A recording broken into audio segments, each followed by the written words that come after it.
आज आमा बाबालाई भेट्नका लागि गएका थिए घर।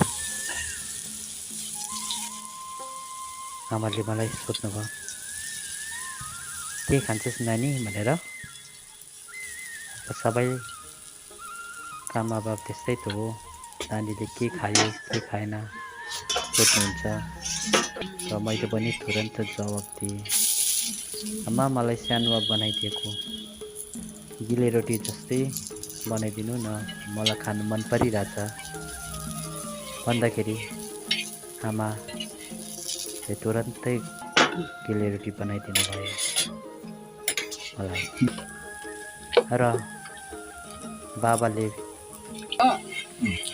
साइडमा मलाई गुन्द्रुकको झोल र इस्कुसको मुन्टाको तरकारी बनाइदिनु भयो र खुवाए।